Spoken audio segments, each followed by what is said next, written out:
Hello बच्चों, आज हम लोग इलेक्ट्रोकेमिस्ट्री का 6th लेक्चर शुरू करने जा रहे हैं बच्चों। और आपको याद होगा मैंने लास्ट लेक्चर में गैल्वेनिक सेल डिस्कस किया था और मैंने ये बताया था कि गैल्वेनिक सेल एक ऐसा डिवाइस होता है बच्चों जिसमें केमिकल एनर्जी इलेक्ट्रिकल एनर्जी में बदलती है। वो कैसे बदलती है मैंने एक्सप्लेन किया था।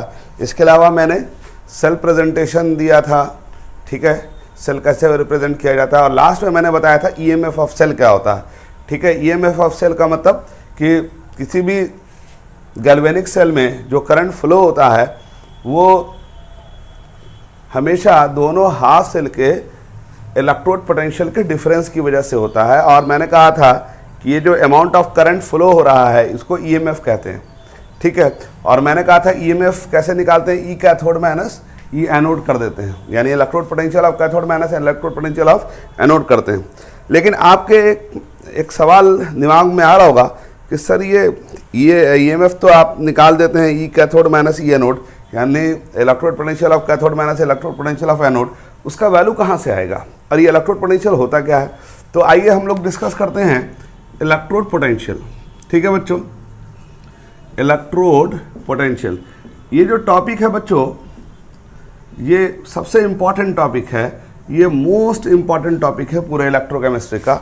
और इसका इम्पॉर्टेंस दो लिहाज से है। एक तो ये इम्पॉर्टेंट इसलिए क्योंकि ये यहाँ पे पढ़ना भी है, और दूसरा इम्पॉर्टेंस ये है बच्चों कि इसका इनऑर्गेनिक केमिस्ट्री में एप्लीकेशन है। साथ में इसका जो है एप्लीकेशन जो है वो थर्मोडायनेमिक्स में भी इसका इस्तेमाल होता है, केमिकल काइनेटिक्स में भी इस्तेमाल होता है और इक्विलिब्रियम में भी इस्तेमाल होता है।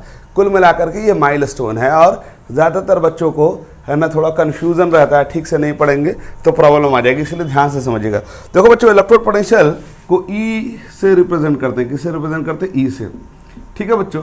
तो इलेक्ट्रोड पोटेंशियल क्या है इसको समझने के लिए हम एक हाफ सेल कंसीडर कर रहे हैं। क्या कंसीडर कर रहे हैं? Half cell. हाफ सेल किसे कहते हैं? यानी आप जानते हैं कि गैल्वेनिक सेल दो सेल का कम्बिनेशन होता है, ठीक है। आपको याद होगा एक जिंक वाला हाफ सेल था और दूसरा कौन सा था बच्चों? कॉपर वाला हाफ सेल, याद आ रहा है। और मैंने कहा था कि जब एक हाफ सेल को दूसरे हाफ सेल से जोड़ते हैं तो वो करंट फ्लो करने लगता है। और इसकी वजह मैंने बताई थी कि वहाँ पर जिंक इलेक्ट्रॉन लूज कर रहा था और कॉपर इलेक्ट्रॉन गेन कर रहा था। और मैंने कहा था कि जिंक इलेक्ट्रॉन इसलिए लूज कर रहा है क्योंकि जिंक ज़्यादा रिएक्टिव है, कॉपर कम रिएक्टिव है। ये बात मैंने 9th 10th 11th के बेसिस पे बताई थी, जो कि मोटी मोटी बात थी। लेकिन अब हम लोग टेक्निकल बात पे आएंगे कि आखिर करंट फ्लो करने की वजह क्या है। तो उसकी वजह जो है हमको इलेक्ट्रोड पोटेंशियल से समझ में आएगा। इसलिए सबसे पहले हम लोग देखेंगे इलेक्ट्रोड पोटेंशियल क्या चीज़ है, ठीक है बच्चों। अब ये इलेक्ट्रोड पोटेंशियल को समझने के लिए एक हाफ सेल कंसिडरेशन में लिया गया है। मान लो हमने एक कॉपर वाला हाफ सेल लिया है। कौन सा? कॉपर वाला हाफ सेल। और कॉपर वाला हाफ सेल कैसे बनाएंगे बच्चों बोलो? हम ये कॉपर इलेक्ट्रोड ले लेंगे, रॉड ले लेंगे और उसको 1 मोलर कॉपर सल्फेट सोल्यूशन में डिप कर देंगे। किसमें डिप कर देंगे? 1 मोलर कॉपर सल्फेट सोल्यूशन में डिप कर देंगे। आपको याद होगा मैंने कहा था जो मेटल लेते हैं उसी का इलेक्ट्रोलाइटिक सोल्यूशन लेते हैं, स्टैंडर्ड कंडीशन में लेते हैं। 1 मोलर सोल्यूशन ले लिया हमने। अब क्या करते हैं कि ये हाफ सेल को हमने कोई भी हाफ सेल से कनेक्ट नहीं किया, ये अकेला हाफ सेल है, ठीक है बच्चों। तो यहाँ पर जब ये हाफ सेल अकेला रहेगा तो इसमें अंदर इस सॉल्यूशन के अंदर कुछ ना कुछ ऐसा होगा जिसकी वजह से पोटेंशियल जनरेट हो जाता है। अब आप बोलेंगे सर कुछ ना कुछ ऐसा क्या होता है भाई, तो इसको समझोगा ध्यान से। यहाँ पर इस सॉल्यूशन में मेरे बच्चों कॉपर 2+ आयन होगा और सल्फेट आयन होगा, बोलो हाँ या ना। अब देखो यहाँ पर ये कॉपर 2+ आयन ये सॉल्यूशन में मौजूद है, तो ऐसा नहीं होगा कि कॉपर 2+ आयन बैठ करके वहाँ पर जो है ना एक चेयर पे लगा हुआ है, चेयर पे लगा हुआ उस पर बैठा हुआ, ऐसा नहीं होगा। बल्कि कॉपर 2+ आयन इस सॉल्यूशन में क्या कर रहा होगा? मूव कर रहा होगा। अब जब ये सॉल्यूशन में मूव कर रहा होगा तो मूव करने के दौरान ये कॉपर 2+ आयन इस इलेक्ट्रोड से क्या करेगा? टकराएगा। क्या करेगा? टकराएगा, ठीक है। तो यहाँ पर 3 बातें होंगी। कितनी बातें होंगी? 3 बातें। पहली बातें क्या होंगी कि कॉपर 2+ रॉड से टकराता है और जिस तरह से टकराया था उसी तरह से वो वापस आ गया, यानी टकराया और जैसे गया है उसी हालात में उसकी वापसी हो गई, यानी रॉड से टकराया और सोल्यूशन में फिर उसी हालत में वापस आ गया। दूसरी क्या बातें होंगी, कॉपर 2+ बच्चों इस रॉड से इलेक्ट्रोड से टकराई, ये कॉपर रॉड है और वहां से उसको 2 इलेक्ट्रॉन मिला, और जब कॉपर 2+ 2 इलेक्ट्रॉन लेगा तो वो 2 इलेक्ट्रॉन लेके कॉपर एटम में बदल करके वो उसी रॉड पे जमा हो जाएगा।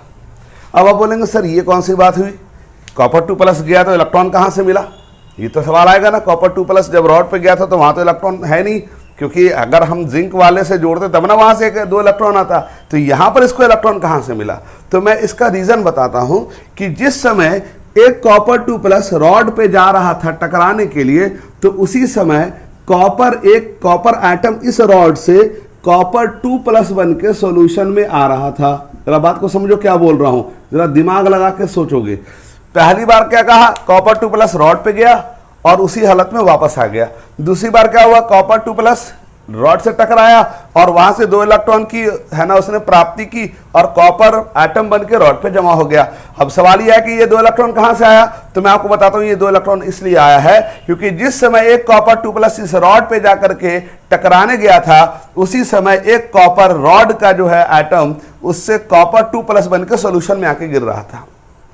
अब ध्यान से देखो, इस दोनों प्रोसेस को अगर तुम ध्यान से देखोगे तो दोनों प्रोसेस क्या है, रिवर्सिबल प्रोसेस है। देखो कॉपर 2+ 2 इलेक्ट्रॉन लिया, कॉपर में बदल गया और एक में कॉपर 2+ बन करके सोल्यूशन में आके गिर गया। अब बताओ, एक सवाल का जवाब दो, क्या ये दोनों प्रोसेस रिवर्सिबल है कि नहीं है। देखो कॉपर 2+ कॉपर बन रहा है, एक कॉपर 2+ में बन रहा है, इसका मतलब दोनों प्रोसेस रिवर्सिबल है। और जरा सोचो कि जब दोनों प्रोसेस रिवर्सिबल होगा तो आपने पढ़ा होगा कि जब भी कोई प्रोसेस रिवर्सिबल होता है और रिवर्सिबल होगा तो इसका मतलब कि उसमें ये जो रेट है, जिस रेट से कॉपर 2+ रॉड पे जाके डिपॉजिट हो रहा है, उसी रेट से कॉपर 2+ बन के सोल्यूशन में आ रहा है। इसका मतलब यहां पर फॉरवर्ड रेट और बैकवर्ड रेट एक दूसरे के बराबर है। अब जरा सोचो कि अगर जिस रफ्तार से कॉपर 2+ रॉड पे गया है उसी रफ्तार से उसी समय एक कॉपर 2+ बन के सोल्यूशन में आके गिर रहा होगा, तो इसका मतलब वहां पर क्या होगा कि सोल्यूशन के कॉन्सेंट्रेशन में कोई बदलाव होगा क्या, नहीं होगा। बोलोगे सर क्यों नहीं होगा, तो देखो एक कॉपर 2+ रॉड पे गया तो दूसरा कॉपर 2+ बनकर सोल्यूशन में आके गिर गया, तो ओवरऑल कॉन्सेंट्रेशन में कोई चेंज हुआ क्या, नहीं हुआ। तो यहां पर 2 बातें हुई, एक रिवर्सिबल प्रोसेस है और दूसरा यहां पर कॉन्सेंट्रेशन में चेंज नहीं हो रहा है, यानी जितना कॉपर 2+ आयन सॉल्यूशन में मौजूद है वो बरकरार है, क्योंकि एक कॉपर 2+ रॉड पे गया है, दूसरा कॉपर 2+ बन के आके गिर गया है। तो ये प्रोसेस रिवर्सिबल है। और साथ ही साथ जब इस जो कॉपर 2+ जिस रेट से कॉपर में बदल के रॉड पे जमा हो रहा है उसी रेट से एक कॉपर 2+ बन के सोल्यूशन में आ रहा है, तो इसका मतलब ये दोनों प्रोसेस रिवर्सिबल है। और ये प्रोसेस जब रिवर्सिबल होगा और इसमें जो फॉरवर्ड रेट होगा, यानी कॉपर 2+ कॉपर में बदलने का जो रेट होगा और कॉपर का कॉपर 2+ में बनने का रेट अगर सेम हो जाए तो इसको हम लोग क्या कहेंगे, स्टेट ऑफ इक्विलिब्रियम। क्या कहेंगे बच्चों, स्टेट ऑफ इक्विलिब्रियम। जरा बात को ध्यान से समझना, ये स्टेट ऑफ इक्विलिब्रियम है। इसका मतलब कि दुनिया का कोई भी हाफ सेल ले लो, वो हाफ सेल हमेशा इक्विलिब्रियम में रहता है, यानी कि उसमें फॉरवर्ड रेट और बैकवर्ड रेट दोनों होता है और दोनों का रेट बराबर होता है, तो ये स्टेट ऑफ इक्विलिब्रियम है। अब जरा सोचो, इक्विलिब्रियम चैप्टर में पढ़ा था ना कि जब भी कोई प्रोसेस रिवर्सिबल होगा और फॉरवर्ड रेट और बैकवर्ड रेट एक दूसरे के बराबर हो जाएगा तो उसको इक्विलिब्रियम स्टेट कहते हैं। अब जरा सोचो, अगर इक्विलिब्रियम स्टेट होगा तो इसका मतलब इसके अंदर जो पोटेंशियल जनरेट होगा, बोलेंगे सर पोटेंशियल कैसे जनरेट होगा, तो दिमाग लगाओ, ये आयन का मूवमेंट हो रहा है ना, ध्यान से देखना, ये आयन का मूवमेंट हो रहा है, तो आयन का मूवमेंट क्या हो गया, करंट का ही मूवमेंट हो गया। इसका मतलब इससे रॉड और इसके इलेक्ट्रोलाइटिक सॉल्यूशन के बीच क्या हो रहा है, आयंस का मूवमेंट हो रहा है। इसका मतलब कि वहां पर एक ड्राइविंग फोर्स जनरेट हो रहा है जिसकी वजह से आयंस मूव कर रहा है। अब ध्यान से देखो, रॉड और इलेक्ट्रोलाइटिक सॉल्यूशन में आयंस का लेन देन हो रहा है, लगातार एक्सचेंज हो रहा है एक दूसरे के साथ। कॉपर 2+ कॉपर बन के रॉड पे हो रहा है और कॉपर 2+ बनकर सॉल्यूशन में आके गिर रहा है, तो इसका मतलब ये स्टेट ऑफ इक्विलिब्रियम है। और जिस समय इक्विलिब्रियम आ जाता है तो उसी समय जो पोटेंशियल जनरेट होता है उसी पोटेंशियल को कहते हैं इलेक्ट्रोड पोटेंशियल। इसका मतलब कि अगर हम ध्यान से देखना, अगर हम जिंक वाला हाफ सेल लें, ध्यान से देखो, अगर हमने जिंक वाला हाफ सेल ले लिया मेरे बच्चों, तो यहां पर भी ठीक वही बातें होंगी जो मित्रों जो बातें कॉपर वाले हाफ सेल में हो रही हैं। इसमें हमने जिंक रॉड ले लिया और क्या किया, उसको 1 मोलर ZnSO4 सोल्यूशन में डिप कर दिया है, तो यहां पर भी 3 बातें होंगी। बोलो कौन सी बातें होंगी? Zn2+, बोलो Zn2+, क्या होगा, टकराया और उसी हालत में वापस आ गया। दूसरी बातें क्या होगी, Zn2+, रॉड से टकराया, 2 इलेक्ट्रॉन गेन किया और जिंक बन के रॉड पे जमा हो गया। और दूसरी हालत क्या होगी, Zn जो रॉड पे था वो Zn2+ बन के सोल्यूशन में आके गिर गया। इसका मतलब जो बातें कॉपर वाले हाफ सेल में हो रही हैं वही बातें जिंक वाले हाफ सेल में हो रही हैं। अगर हम देखेंगे तो यहां पर भी फॉरवर्ड और बैकवर्ड प्रोसेस हो रहा है, वहां भी फॉरवर्ड और बैकवर्ड प्रोसेस हो रहा है। इसका मतलब यहां पर भी पोटेंशियल जनरेट होगा और वहां पर भी पोटेंशियल जनरेट होगा। इसका मतलब ये हुआ कि कोई भी हाफ सेल ले लो मेरे बच्चों, तो उसमें हमेशा रॉड और उसके इलेक्ट्रोलाइटिक सोल्यूशन के बीच आयन का मूवमेंट लेन देन होता है, और जिस समय आयन का मूवमेंट होता है उस समय क्या होता है, पोटेंशियल जनरेट होता है। और वो जो पोटेंशियल होता है किसके बीच होता है, उस इलेक्ट्रोड और उसके इलेक्ट्रोलाइटिक सॉल्यूशन के बीच जो पोटेंशियल का जो डिफरेंस होता है वही पोटेंशियल का difference electrode potential of half cell कहलाता है। तो हम लोग क्या लिखेंगे बताओ, सोचो जरा, इलेक्ट्रोड पोटेंशियल किसे कहते हैं? It is defined as the potential difference, it is defined as the potential difference between electrode and its electrolytic solution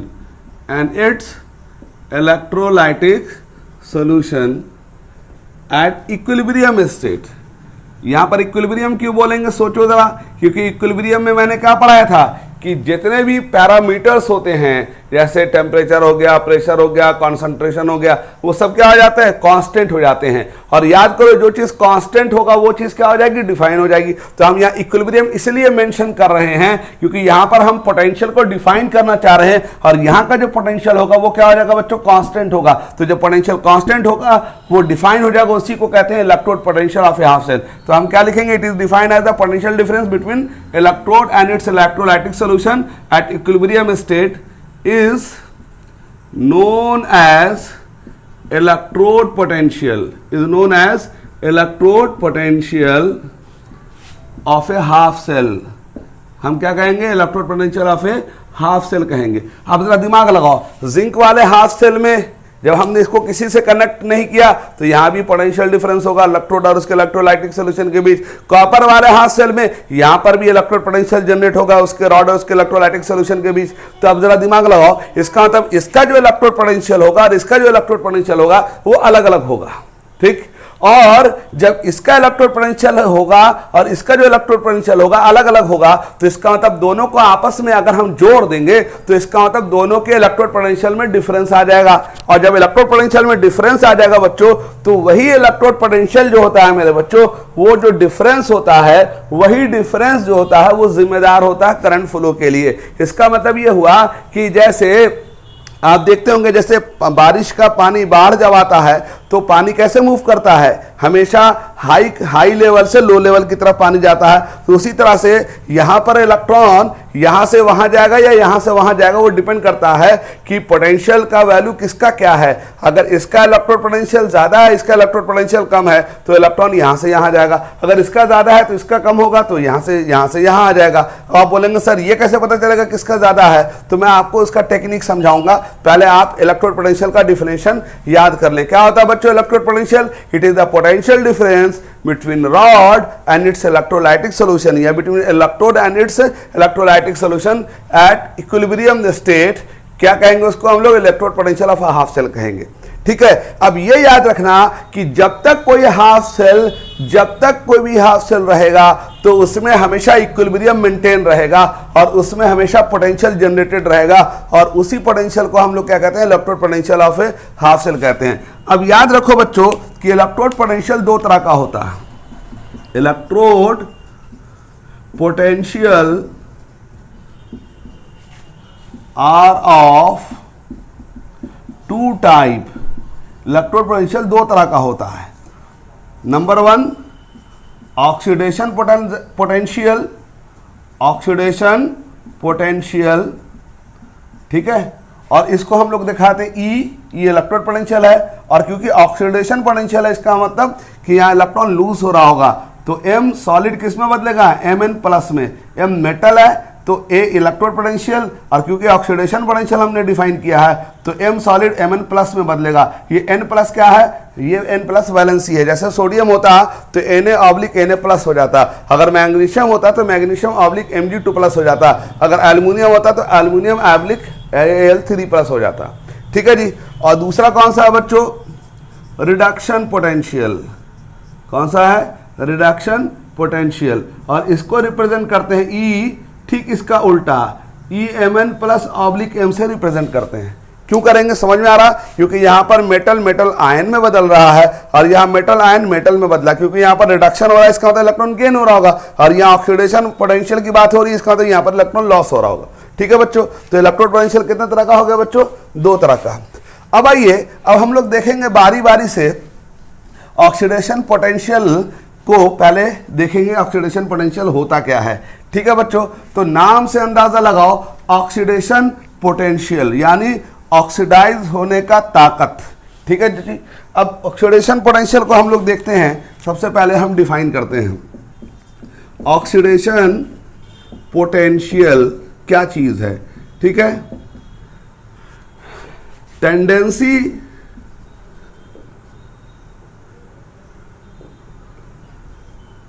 और potential to lose electron, to lose electron is defined in term of oxidation potential। यानी electron lose करने की ताकत जो होती है वो oxidation potential का टर्म में डिफाइन होती है। ठीक है जी। और इसको हम लोग कैसे दिखाएंगे, M solid gives Mn plus Ne minus, यानी एम सॉलिड जो है, क्योंकि ऑक्सीडेशन पोटेंशियल है तो मेटल जो है मेटल आयन में बदलेगा, यानी इलेक्ट्रॉन लॉस करेगा, और Ne जो है वो नंबर ऑफ इलेक्ट्रॉन है। जैसे एग्जांपल में देखें, सोडियम एटम है, सॉलिड है, अब वो किस में बदलेगा, अगर वो ऑक्सीडाइज होता है Na प्लस E माइनस में होगा। एक और एग्जांपल देखें, मैग्नीशियम है तो वो किस में बदलेगा, Mg2 प्लस और 2n में कन्वर्ट कर जाएगा। ठीक है, इसको कहते हैं oxidation potential.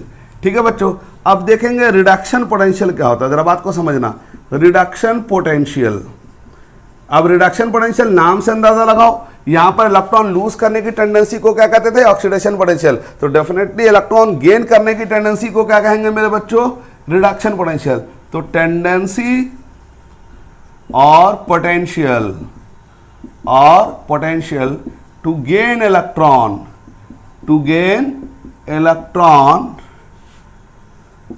is defined in term of reduction potential। ठीक है बच्चों, बात समझ में आ गई होगी, अरे नहीं समझ में आई तो भाई पूछ लेना व्हाट्सएप पे।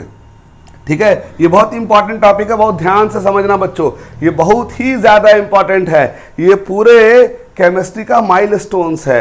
अगर आप ये समझ जाते हैं तो नीट का 2-3 सवाल यहाँ से रहता ही रहता है, जेई का कम से कम है ना 1-2 सवाल रहेगा ही रहेगा। और इसकी खासियत क्या है कि ये टॉपिक जो है इसके साथ डायरेक्ट है ना भी आ सकता है, और इसको इनऑर्गेनिक से भी रिलेट कर देता है, जो मैं आपको समझा दूंगा थोड़ा बहुत, जैसे जैसे हम लोग आगे बढ़ेंगे तो बात क्लियर हो जाएगी।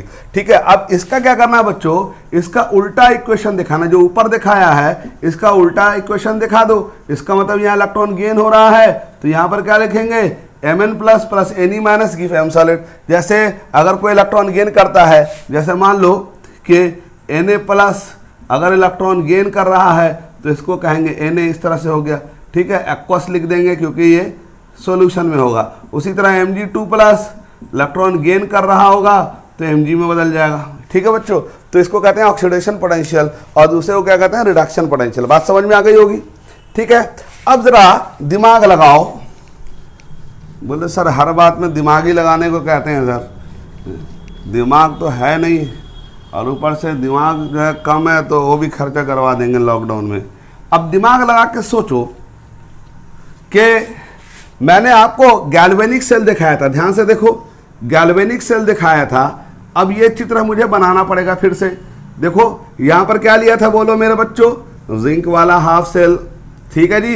इधर क्या लिया था बच्चों, कॉपर वाला हाफ सेल, ठीक है जी। और इसको आपस में क्या किया था, एक्सटर्नल सर्किट से, गर्म वाले तार से जोड़ दिया था। गर्म वाला तार समझ रहे हैं ना, लाइव वायर, ठीक है जी। और इसको आपस में कनेक्ट कर दिया था। ये क्या था, प्लस, ये क्या था, माइनस था। और इसमें क्या किया था बच्चों, जिंक रॉड ले लिया था और यहां पर 1 मोलर ZnSO4 सॉल्यूशन लिया था। इधर क्या ले लिया था मेरे मित्रों, ये कॉपर रॉड था, याद करो। और इसमें क्या ले लिया था, 1 मोलर कॉपर सल्फेट सॉल्यूशन ले लिया था। और मैंने कहा था कि जैसे इस हाफ सेल को उस हाफ सेल से जोड़ेंगे, जैसे हिया को हुआ से जोड़ा, यानी जिंक वाले हाफ सेल को कॉपर वाले हाफ सेल से जोड़ा, तो फिर क्या होगा, फिर जरा दिमाग लगाओ, फिर क्या होगा, जरा दिमाग लगा के सोचो। जिंक वाले हाफ सेल से इलेक्ट्रॉन जनरेट होना शुरू हो जाएगा।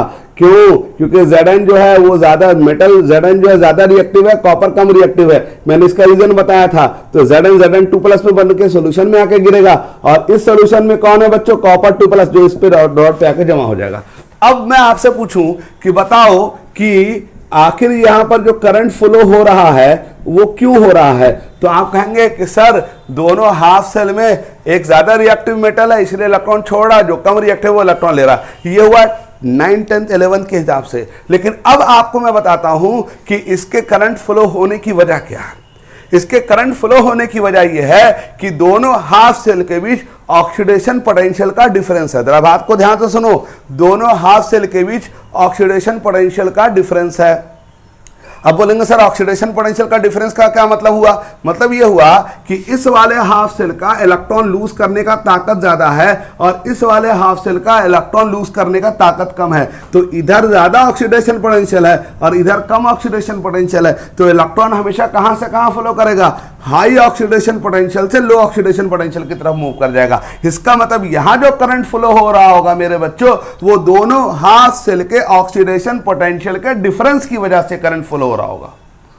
जैसे फॉर एग्जांपल जो बैटरी लगी होती है इन्वर्टर में, तो अगर 6 वोल्ट की बैटरी है, हम कहेंगे ना 6 वोल्ट की बैटरी, इसका मतलब यह हुआ कि वहां दोनों टर्मिनल में तो हाफ सेल है, उन दोनों हाफ सेल के बीच जो पोटेंशियल का डिफरेंस 6 वोल्ट तक हो सकता है। इसका मतलब कि वहां जो करंट फ्लो होगा वो कब तक फ्लो होगा, जब तक के दोनों हाफ सेल के बीच पोटेंशियल का डिफरेंस 6 वोल्ट है। इसका मतलब दोनों हाफ सेल के बीच मैक्सिमम पोटेंशियल डिफरेंस 6 वोल्ट का होगा। इसका मतलब वहां पर करंट तब तक फ्लो करेगा जब तक के दोनों हाफ सेल के बीच जो इलेक्ट्रोड पोटेंशियल का डिफरेंस 6 वोल्ट से 0 वोल्ट तक ना पहुंच जाए। तो 6 वोल्ट से 0 वोल्ट के पास पहुंचने में जितना टाइम लगेगा, तो उस दौरान जो करंट फ्लो होगा उसी करंट को ईएमएफ ऑफ सेल कहते हैं। अगर मान लो 12 वोल्ट की बैटरी होती तो इसका मतलब दोनों हाफ सेल के बीच पोटेंशियल का डिफरेंस क्या है, 12 वोल्ट है। इसका मतलब जरा दिमाग लगा के सोचो, बताओ किसमें ज्यादा करंट फ्लो करेगा, 6 वोल्ट वाले में या 12 वोल्ट वाले में? डेफिनेटली 12 वाले में करेगा। अगर कोई 24 वोल्ट की बैटरी है तो इसका मतलब वहां पर करंट जो होगा वो 24 वोल्ट वाले में सबसे ज्यादा करंट फ्लो करेगा, क्योंकि दोनों हाफ सेल के बीच पोटेंशियल का डिफरेंस ज्यादा है। अब जरा वापस इस टॉपिक पे आओ, यहां पर जो करंट फ्लो हुआ वो किसकी वजह से हुआ, दोनों हाफ सेल के ऑक्सीडेशन पोटेंशियल के डिफरेंस की वजह से हुआ। अब आपको मैं बता दूं कि ऑक्सीडेशन पोटेंशियल क्या था, इलेक्ट्रॉन लूज करने की टेंडेंसी थी, ठीक, और उसको हम लोग क्या कहते थे, ऑक्सीडेशन पोटेंशियल। और दूसरा क्या था, इलेक्ट्रॉन गेन करने की जो टेंडेंसी थी उसको क्या कहते थे, रिडक्शन पोटेंशियल। ये एक ही सिक्के के दो पहलू, ध्यान से देखो, ये एक ही सिक्के के दो पहलू है। इसका मतलब ये हुआ कि अगर किसी मेटल का ऑक्सीडेशन पोटेंशियल ज्यादा है, इसका मतलब इलेक्ट्रॉन लूज करने की ताकत ज्यादा है। इसका मतलब ये हुआ कि इसका उल्टा पहलू सोचोगे, इसका मतलब उसमें इलेक्ट्रॉन गेन करने की टेंडेंसी कम होगी। अब बोलोगे सर क्या मतलब, जैसे फॉर एग्जाम्पल अगर मैं है ना गरीब आदमी को पैसा देता हूं, ठीक, तो इसका मतलब ये हुआ कि इसको अगर डिफाइन करना चाहोगे तो दो तरह से डिफाइन कर सकते हो। कैसे, तो कैश सर बहुत दानी आदमी है, यानी सबको दान देते हैं, सबको गरीबों को मदद करते हैं। इसका मतलब इसको दो तरह से कैसे डिफाइन करोगे, कैश सर इज वेरी दानी आदमी, है ना, बहुत है ना गरीबों की मदद करते हैं। इसका मतलब इस बात को उल्टा ढंग से भी कह सकते हैं कि कैश सर कम कंजूस हैं।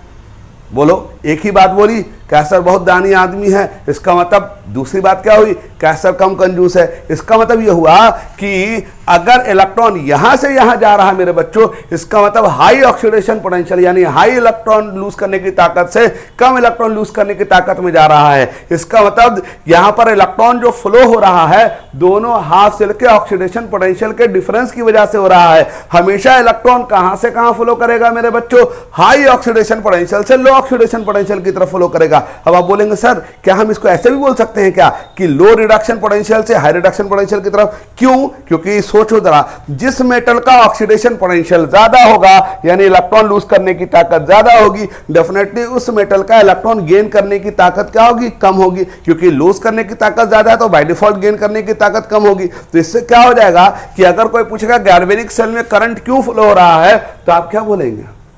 आप बोलेंगे कि दोनों हाफ शेल के ऑक्सीडेशन पोटेंशियल के डिफरेंस की वजह से हो रहा है। लेकिन इसको हम दूसरे पहलू से भी बोल सकते हैं। बोलो क्या? कि हम कह सकते हैं दोनों हाफ शेल में रिडक्शन पोटेंशियल के डिफरेंस की वजह से फ्लो हो रहा है। अब इसका जो रिडक्शन पोटेंशियल क्या होगा, क्योंकि इसका ऑक्सीडेशन पोटेंशियल ज्यादा है तो इसका मतलब इसका रिडक्शन पोटेंशियल क्या होगा, कम होगा। और इसका ऑक्सीडेशन पोटेंशियल कम है, इसका मतलब इसके इलेक्ट्रॉन लेने की ताकत क्या है, छोड़ने की ताकत कम है, तो डेफिनेटली इसके इलेक्ट्रॉन लेने की ताकत ज्यादा होगी। तो इसका मतलब हमको क्या समझ में आया, करंट इन गैल्वेनिक सेल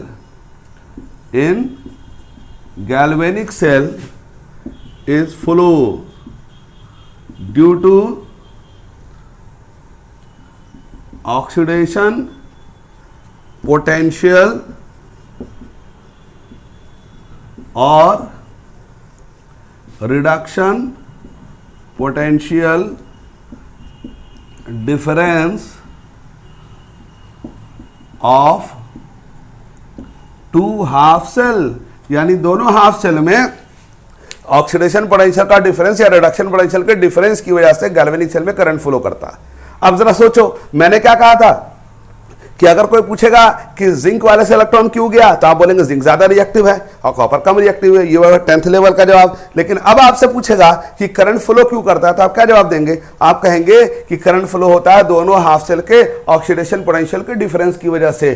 ठीक है बच्चों, या आप कहेंगे दोनों हाफ सेल के रिडक्शन पोटेंशियल के डिफरेंस की वजह से करंट फ्लो करता है। अब आप बोलेंगे सर दोनों तो एक ही बात है, अरे हाई ऑक्सीडेशन पोटेंशियल से लो ऑक्सीडेशन पोटेंशियल की तरफ जा रहा है या लो रिडक्शन पोटेंशियल से हाई रिडक्शन पोटेंशियल की तरफ जा रहा, बात तो एक ही है। तो इससे तो कंफ्यूजन हो जाएगा। क्यों कंफ्यूजन होगा? सोचो जरा, सोचो। जैसे मान लो कि हमसे एन ने 100 रुपया लिया, मान लो।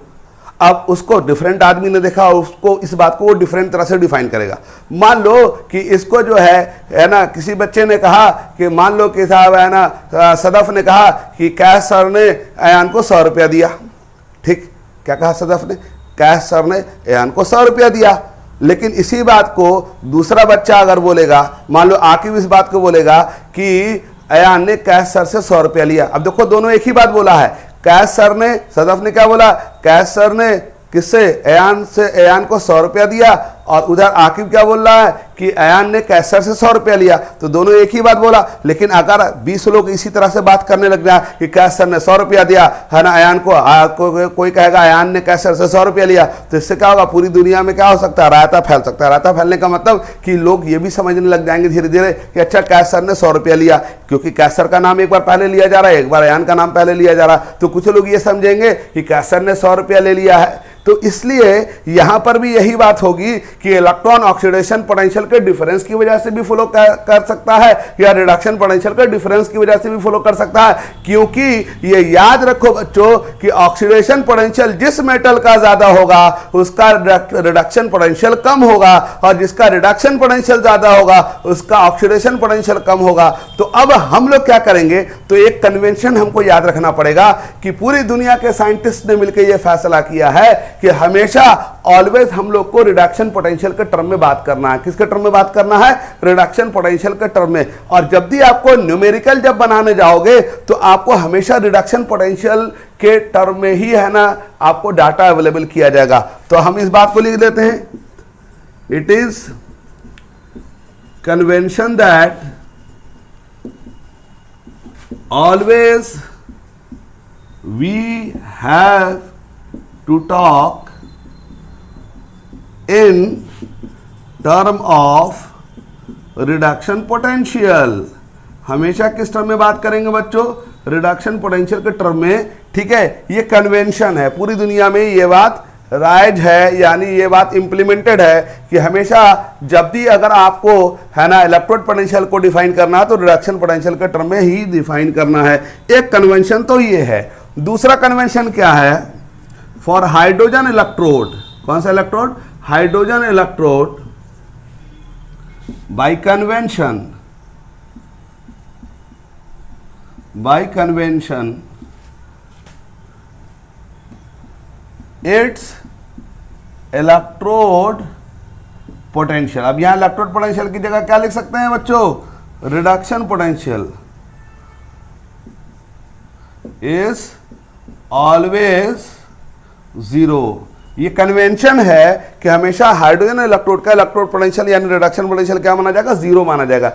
क्यों माना जाएगा अभी मैं आपको बताऊंगा। फिलहाल आप पहले ये दो बात याद रखो। हमेशा किस टर्म में बात करेंगे बच्चों? रिडक्शन पोटेंशियल के टर्म में बात करेंगे। और दूसरी बात कि हाइड्रोजन का इलेक्ट्रोड पोटेंशियल क्या होता है? जीरो होता है। और तीसरी बात ये याद रखें कि hydrogen electrode is also known as SHE मतलब स्टैंडर्ड हाइड्रोजन इलेक्ट्रोड। क्या मतलब होता है बच्चों? Standard hydrogen electrode. ठीक है, या इसी को नी भी बोलते हैं, capital N capital H capital E, NHE. इसी को बोलते हैं normal hydrogen electrode, normal hydrogen electrode. तो तीन बातें मैंने आपको बोली हैं। पहली बात कि हमेशा याद रखो कि ऑलवेज जो है जो करंट फ्लो होता है वो दोनों हाफ सेल के ऑक्सीडेशन पोटेंशियल या रिडक्शन पोटेंशियल के डिफरेंस की वजह से होता है। दूसरी बात यह है कि कन्वेंशन ये है कि हमेशा हम लोग को किस टर्म में बात करना है बच्चों? रिडक्शन पोटेंशियल के टर्म में बात करना है। और तीसरी बात क्या बोली मैंने कि हाइड्रोजन का इलेक्ट्रोड पोटेंशियल यानी रिडक्शन पोटेंशियल हमेशा जीरो माना जाता है। क्यों माना जाता है अभी हम आपको बता देंगे। और आखिरी बात कि हाइड्रोजन इलेक्ट्रोड को हम लोग शी भी कहते हैं, स्टैंडर्ड हाइड्रोजन इलेक्ट्रोड भी कहते हैं और नी भी कहते हैं। नाम से अंदाजा लगाओ, शी मतलब स्टैंडर्ड हाइड्रोजन इलेक्ट्रोड। इसका मतलब यह हुआ कि जो हाइड्रोजन इलेक्ट्रोड है इसका स्टैंडर्ड रिडक्शन पोटेंशियल जीरो मानते हैं। इसका मतलब यह हुआ कि ये रेफरेंस की तरह इस्तेमाल किया जाता है। किसकी तरह इस्तेमाल किया जाता है? रेफरेंस। रेफरेंस का मतलब यह होता है कि अगर किसी भी इलेक्ट्रोड का अगर हम इलेक्ट्रोड पोटेंशियल निकालना चाहते हैं तो किसी ना किसी के रेस्पेक्ट में डिफाइन करेंगे ना, क्योंकि किसी भी इलेक्ट्रोड का इलेक्ट्रोड पोटेंशियल अगर डिफाइन करोगे तो किसी के रेस्पेक्ट में ही डिफाइन हो सकेगा। क्योंकि हमेशा ये याद रखो कि जैसे फॉर एग्जांपल मैं आपसे कहूं कि क्या सर 10 किलोमीटर चल रहे हैं, अब बोलोगे सर कहाँ से चल रहे हैं, तो हम बोलेंगे कि वो क्लासरूम के बोर्ड से शुरू हुए हैं और है ना ओखला हेड तक गए हैं, मान लो फॉर एग्जांपल। तो इसका मतलब ये रेफरेंस हो गया, यानी यहाँ से लेके वहाँ तक का या ये डिफरेंस हुआ। तो इसका मतलब ये जो पॉइंट हो गया ये रेफरेंस हो गया। ठीक है जी। तो उसी तरह से किसी भी इलेक्ट्रोड का इलेक्ट्रोड पोटेंशियल स्टैंडर्ड फॉर्म में अगर डिफाइन करना हो तो शी के रेस्पेक्ट में डिफाइन किया जाता है। और शी के रेस्पेक्ट में इसलिए डिफाइन किया जाता है क्योंकि जीरो के रेस्पेक्ट में, क्योंकि स्टैंडर्ड हाइड्रोजन इलेक्ट्रोड का रिडक्शन पोटेंशियल क्या माना जाता है? By convention zero. अगर आप 11th क्लास का रिएक्टिविटी सीरीज देखेंगे या 12th में जाकर के आप इलेक्ट्रोकेमिस्ट्री में रिएक्टिविटी सीरीज जाकर चेक करेंगे तो वहां पर रिएक्टिविटी सीरीज में आप देखेंगे आपके है ना लेफ्ट साइड में मेटल एलिमेंट्स दिया रहेगा, राइट साइड में उसका रिडक्शन पोटेंशियल का डाटा दिया जाएगा। और याद रखो कि उस डाटा को तुम ध्यान से देखोगे तो ऊपर लगा होगा ई नॉट, इस तरह से लिखा हुआ होगा ई नॉट। इसका मतलब ये है कि ये जो रिडक्शन पोटेंशियल सारे एलिमेंट का जो सामने दिया हुआ है वो शी के रेस्पेक्ट में निकाल के दिया गया है। और शी का रिडक्शन पोटेंशियल क्या माना जाता है बच्चों? बाई कन्वेंशन जीरो माना जाता है। और इसको हम लोग इसलिए डिफाइन करते हैं क्योंकि हम स्टैंडर्ड कंडीशन में डिफाइन करेंगे तो फिर क्या होगा, बाकी किसी भी इलेक्ट्रोड का हम लोग रिडक्शन पोटेंशियल क्या कर सकते हैं? आसानी से डिफाइन कर सकते हैं शी के रेस्पेक्ट में। और दूसरी बात कि हमको ईएमएफ जब कैलकुलेट करना है तो ईएमएफ कैलकुलेट करने के लिए क्या करना पड़ेगा? ईएमएफ बराबर याद करो, ईएमएफ बराबर क्या था? ई कैथोड माइनस ई एनोड था। तो हम वापस ईएमएफ पे आते हैं। अगर ईएमएफ आपको याद हो तो ईएमएफ को क्या बोलते थे, ई सेल भी कहते थे, और ये किसके बराबर था, अमाउंट ऑफ करंट के। किसके बराबर था, अमाउंट ऑफ करंट के। और अमाउंट ऑफ करंट जो होता था वो कैसे निकालते थे, ई सेल बराबर क्या करते थे, ई कैथोड, बोलो बोलो, माइनस ई एनोड। यहां पर जो है ये जो ई इलेक्ट्रोड है, कैथोड है और एनोड है, ठीक है जी। तो उसमें क्या होता था कि जो रिडक्शन पोटेंशियल का ये कैथोड का डाटा दिया रहेगा, ये एनोड का डाटा दिया रहेगा सवाल में, तो वो डाटा जो है वो कहां से लाएंगे, शी के रेस्पेक्ट में लाएंगे। और वो कैसे निकालेंगे अभी हम आपको बता देंगे थोड़ी देर में। फिलहाल आप याद रखो कि किसी भी सेल का अगर ईएमएफ निकालना है तो रिडक्शन पोटेंशियल वैल्यू कैथोड का दिया रहेगा, reduction potential value of anode का दिया रहेगा, और ये जो डाटा होगा वो शी के रेस्पेक्ट में डिफाइन होगा। इसलिए आप रिएक्टिविटी सीरीज जाकर के अभी चेक करो तो उसमें देखोगे रिएक्टिविटी सीरीज में एलिमेंट्स का रिडक्शन पोटेंशियल का डाटा दिया रहेगा। और देखो ना, हाइड्रोजन जहां पे लिखा होगा उसके सामने 0 लिखा होगा, इसका मतलब हाइड्रोजन के रेस्पेक्ट में डिफाइन किया जाता है। ठीक है बच्चों। अब आप बोलेंगे सर क्या इसके रिडक्शन पोटेंशियल के डाटा को रटना पड़ेगा? नहीं, रटने वटने की जरूरत नहीं है, वो आपको सवाल के साथ एकोमोडेट करके दे देगा कि भाई इस मेटल का ये रिडक्शन पोटेंशियल का वैल्यू है, अब बताओ ये सेल जो है उसका ईएमएफ निकाल के दिखाओ। तो अब आप क्या करोगे, ईएमएफ बराबर क्या होता है, ई कैथोड माइनस ई एनोड। कैथोड और एनोड में से कैथोड का रिडक्शन पोटेंशियल में से एनोड का रिडक्शन पोटेंशियल हटा दोगे, डिफरेंस कर दोगे तो ई सेल निकल जाएगा। अब आप एक सवाल और पूछेंगे, सर हमको कैसे पता चलेगा कि कैथोड कौन है एनोड कौन है? तो याद करो, मैंने है ना गैल्वेनिक सेल का सेल प्रेजेंटेशन दिया था। गैल्वेनिक सेल के सेल प्रेजेंटेशन में एनोड लेफ्ट साइड में लिखा होता है और 2 पैरेलल लाइन दिया होता था, उसको क्या कहते थे, सॉल्ट ब्रिज, और फिर राइट साइड में क्या होता था, कैथोड। तो इसका मतलब सेल प्रेजेंटेशन वो पहले देगा, तो सेल प्रेजेंटेशन में आपको 1 सेकंड में पता चल जाएगा एनोड कौन है, कैथोड कौन है। और मेटल का रिडक्शन पोटेंशियल का डाटा दिया रहेगा, तो वो डाटा आपको याद नहीं रखना, वो डाटा सवाल में जो अवेलेबल होगा उस डाटा को इस्तेमाल करके वहां पर ईएमएफ ऑफ सेल निकाल सकते हैं। ठीक है बच्चों। तो कहने का मतलब ये हुआ बच्चों कि ईएमएफ निकालने के लिए आपको रिडक्शन पोटेंशियल का डाटा अवेलेबल करा दिया जाएगा। तो उसमें मैं सवाल बनवा दूंगा अभी, ठीक है, लेकिन पहले आपको ये समझ में आ गया होगा, उम्मीद करता हूं। ठीक है, अब जल्दी से कंक्लूड कर लो। मैंने क्या कहा कि मेटल और उसके इलेक्ट्रोलाइटिक सॉल्यूशन के बीच क्या होता है, पोटेंशियल जनरेटेड होता है। अगर उस हाफ सेल को किसी भी हाफ सेल से ना जोड़े तो वो जो पोटेंशियल जनरेटेड होगा वो इक्विलिब्रियम स्टेट में होगा। उस पोटेंशियल को क्या कहते हैं बच्चों, electrode potential of half cell कहते हैं। और मैंने कहा था electrode potential of half cell 2 तरह का होता है, एक ऑक्सीडेशन पोटेंशियल होता है, दूसरा क्या होता है बच्चों, रिडक्शन पोटेंशियल होता है। इलेक्ट्रॉन लूज करने की ताकत को ऑक्सीडेशन पोटेंशियल कहते हैं और इलेक्ट्रॉन गेन करने की ताकत को क्या कहते हैं, रिडक्शन पोटेंशियल कहते हैं। और मैंने कहा था कि ये दोनों एक ही सिक्के के 2 पहलू हैं। अगर किसी मेटल का ऑक्सीडेशन पोटेंशियल ज्यादा है, इसका मतलब उसके इलेक्ट्रॉन लूज करने की ताकत ज्यादा है, तो डेफिनेटली उसके इलेक्ट्रॉन गेन करने की ताकत कम होगी। तो इससे क्या हो जाएगा, कंफ्यूजन हो जाएगा। तो इसलिए मैंने क्या कहा था कि पूरी दुनिया में ये कन्वेंशन बना दिया गया कि हमेशा इलेक्ट्रोड पोटेंशियल के टर्म में जब भी बात करोगे तो रिडक्शन पोटेंशियल के टर्म में बात करना है। ठीक है, और इससे हमको पता चला कि जो करंट फ्लो होता है किसी भी गैल्वेनिक सेल में, वो दोनों हाफ सेल के क्या रिडक्शन पोटेंशियल के डिफरेंस की वजह से होता है। और ये याद रखोगे कि रिडक्शन पोटेंशियल का डाटा जब भी निकाला जाता है तो वो शी के रेस्पेक्ट में निकाला जाता है, क्योंकि शी का जो है रिडक्शन पोटेंशियल क्या माना जाता है, बाय कन्वेंशन 0 माना जाता है। बात समझ में आ गई? ठीक है, अब हम लोग बात करेंगे स्टैंडर्ड रिडक्शन पोटेंशियल की। किसकी बात करेंगे, स्टैंडर्ड। फिर मैं इस पर सवाल बनवा दूंगा, हेडिंग में डालेंगे हम लोग स्टैंडर्ड रिडक्शन पोटेंशियल। तो बहुत इंपॉर्टेंट है, अच्छी तरह से समझना, स्टैंडर्ड रिडक्शन पोटेंशियल। ठीक है जी, और इसको ई नॉट से दिखाते हैं। किससे दिखाते हैं, ई नॉट से। और यहां स्टैंडर्ड रिडक्शन पोटेंशियल का मतलब क्या होगा, E nought mn plus oblique m होगा। ई नॉट भी लिख सकते हैं और E nought mn plus oblique m भी लिख सकते हैं, ये दोनों एक ही चीज है, दोनों तरीका से अपना सकते हैं। अब आओ, किसी भी इलेक्ट्रोड का इलेक्ट्रोड पोटेंशियल जब भी शी के रेस्पेक्ट में डिफाइन होगा तो वो क्या कहलाएगा मेरे बच्चों, स्टैंडर्ड इलेक्ट्रोड पोटेंशियल कहलाएगा। पहले मैं इस डेफिनेशन को लिख देता हूं, देखिए ध्यान से। If electrode potential of any half cell is defined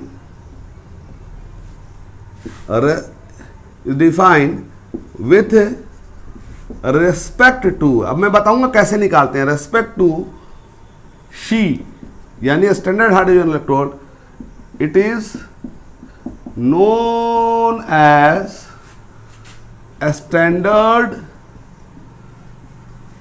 electrode potential. इसी का दूसरा नाम क्या है,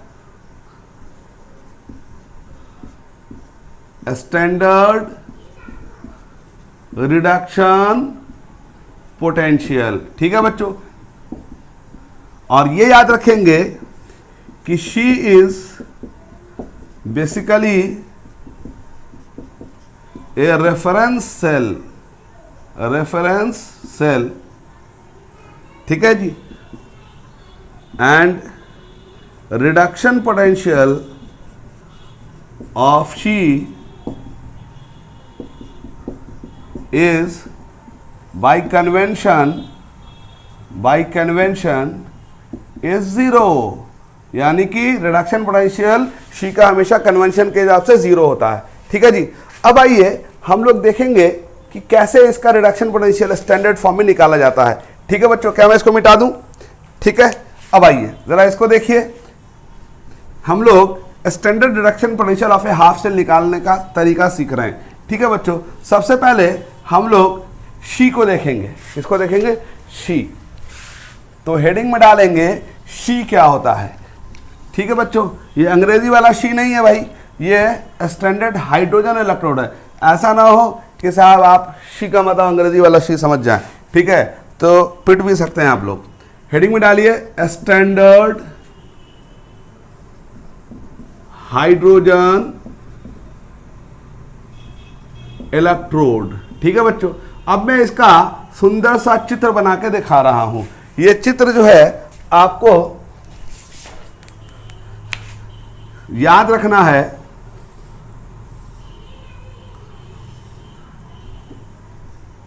ये चित्र जो है बनने को तैयार नहीं है, मैं ब्लैक मार्कर से ही बना देता हूं।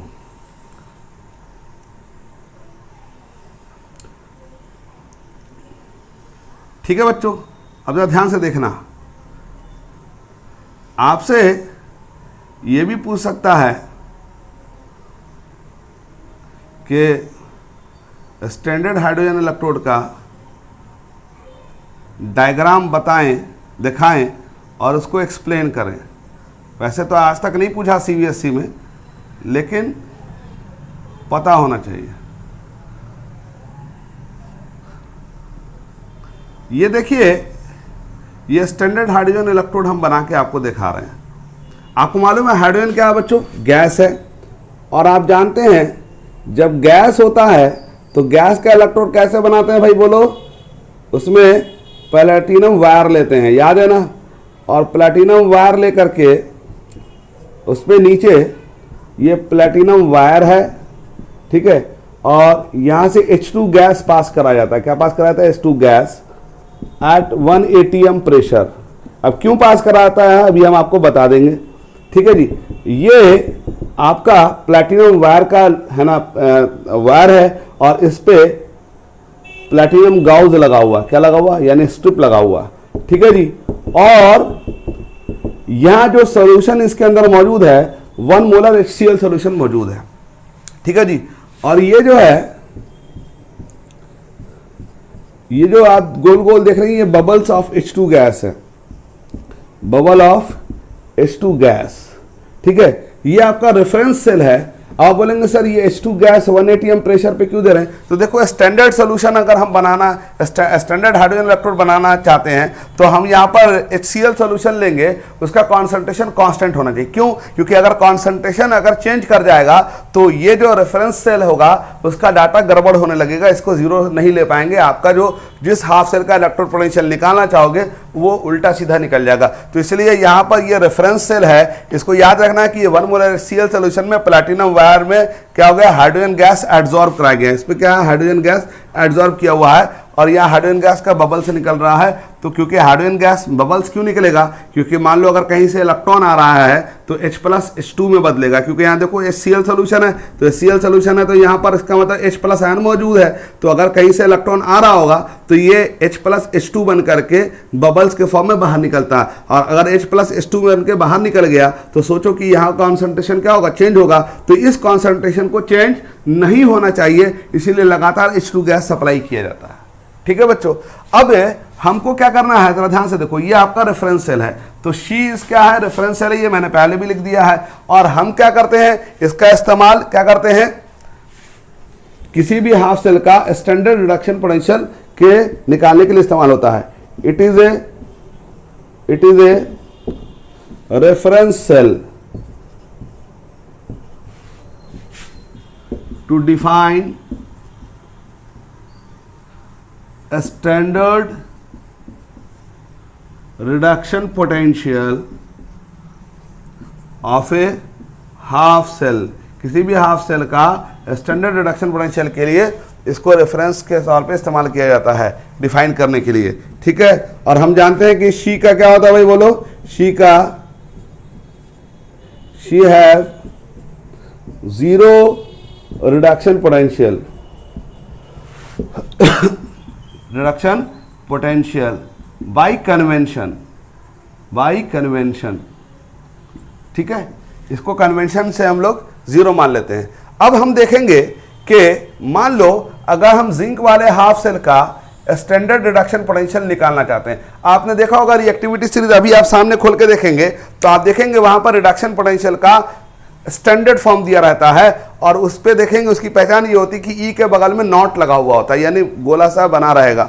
ठीक है, और वो इसलिए दिखाया जाता है कि मतलब वो जो डाटा अवेलेबल कराया गया वो शी के रेस्पेक्ट में अवेलेबल कराया गया। ठीक है बच्चों, अब जरा मैं आपको दिखाता हूं कि ये कैसे है ना स्टैंडर्ड रिडक्शन पोटेंशियल निकाला जाता है।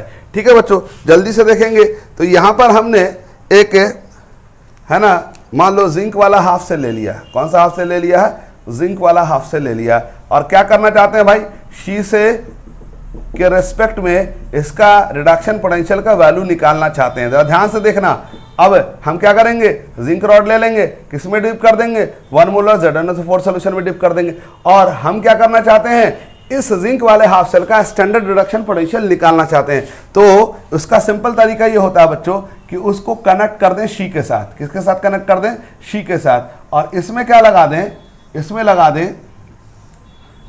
लगा दें वोल्ट मीटर। क्या लगा दें बच्चों, वोल्ट मीटर। अब देखो ठीक उसी तरह से सिस्टम है, KCl प्लस अगर ले रहे हैं, ठीक है जी, और इसमें हमने क्या लगा दिया, वोल्ट मीटर।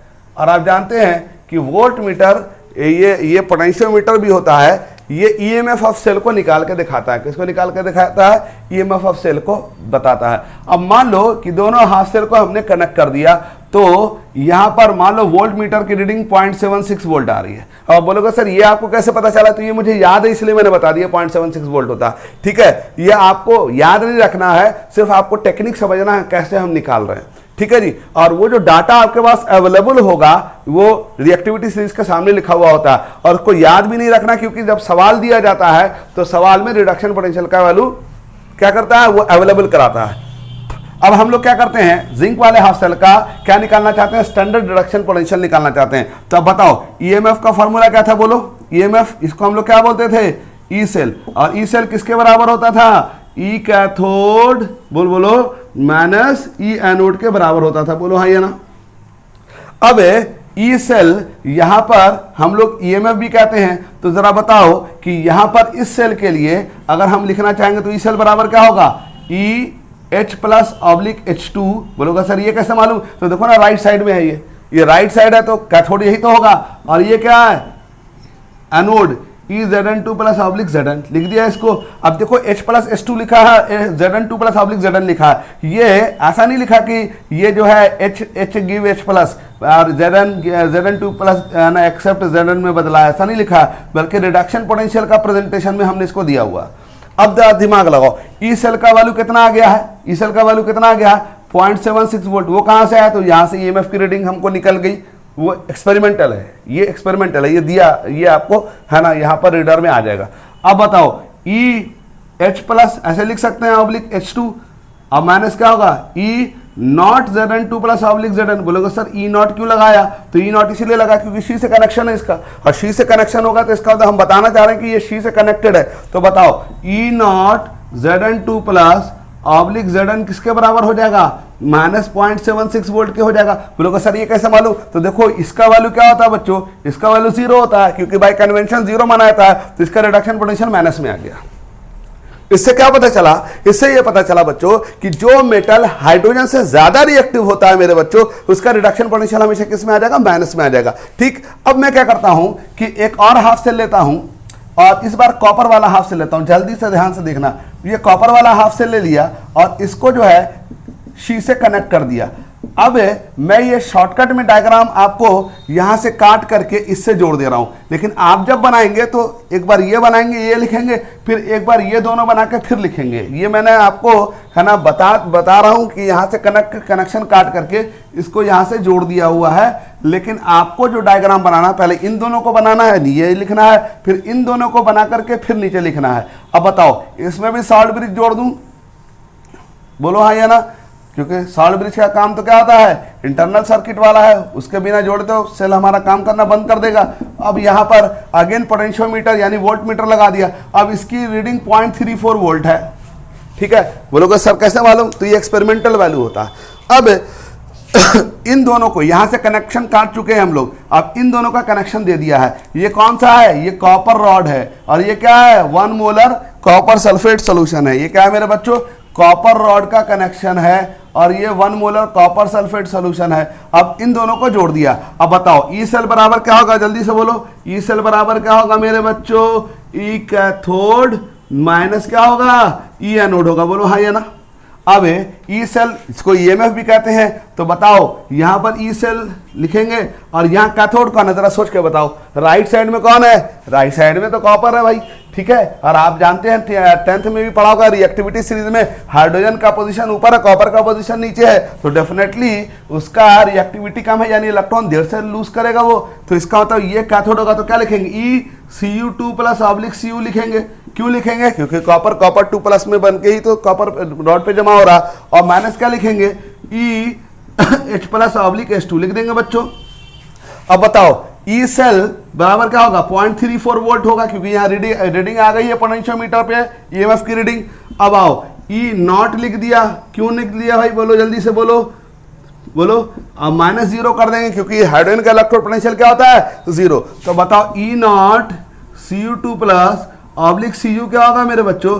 प्लस 0.34 वोल्ट होगा। इसका मतलब ये हुआ कि इसमें और उसमें क्या फर्क है? ध्यान से देखो, जिंक क्योंकि हाइड्रोजन से ज्यादा रिएक्टिव है तो इसका रिडक्शन पोटेंशियल माइनस में आ गया, और कॉपर कम रिएक्टिव है, इसका मतलब यहां पर इसका रिएक्टिविटी कम है, तो इसका रिडक्शन पोटेंशियल का वैल्यू प्लस में आ गया। अब इससे यह पता चला कि जो मेटल हाइड्रोजन से ज्यादा रिएक्टिव होगा, यानी ज्यादा इलेक्ट्रॉन जल्दी लूज करने वाला होगा, तो उसका हमेशा माइनस में होगा, और जिसका प्लस होगा वो हमेशा क्या होगा? क्या होगा? इलेक्ट्रॉन गेन करेगा, यानी उसका रिडक्शन पोटेंशियल जो है वो हमेशा प्लस में जाएगा। ठीक, अब ये याद रखना बच्चों कि ये बात हमेशा ध्यान रखना मेरे बच्चों कि जब भी अगर आपको मेटल दिया रहे और इसका रिडक्शन पोटेंशियल दे दिया जाए, तो हम कैसे पहचानेंगे कौन कैथोड है कौन एनोड है? तो इसका सिंपल सा तरीका है जो मैं अभी आपको बता दे रहा हूं। याद रखो, अगर आपको दे दे 2 मेटल और बोले ईएमएफ ऑफ सेल निकालो, और सेल प्रेजेंटेशन भी ना दे, तो सेल प्रेजेंटेशन देता तो लेफ्ट साइड एनोड होता है, राइट साइड कैथोड होता है। और ईएमएफ निकालने का क्या तरीका है? ई कैथोड माइनस ई एनोड कर देते हैं, कैथोड का रिडक्शन पोटेंशियल रख देंगे, एनोड का रख देंगे, पता चल जाएगा ईएमएफ ऑफ सेल। लेकिन अगर वो सेल प्रेजेंटेशन ना दे मेरे बच्चों, और वहां पर 2 मेटल का रिडक्शन पोटेंशियल का वैल्यू दे दे, एक प्लस वाला दे दे, एक माइनस वाला दे दे, तो फिर हम कैसे ईएमएफ निकालेंगे? तो याद रखो, जो माइनस वाला होता है इसका मतलब उसके पास इलेक्ट्रॉन ज्यादा है।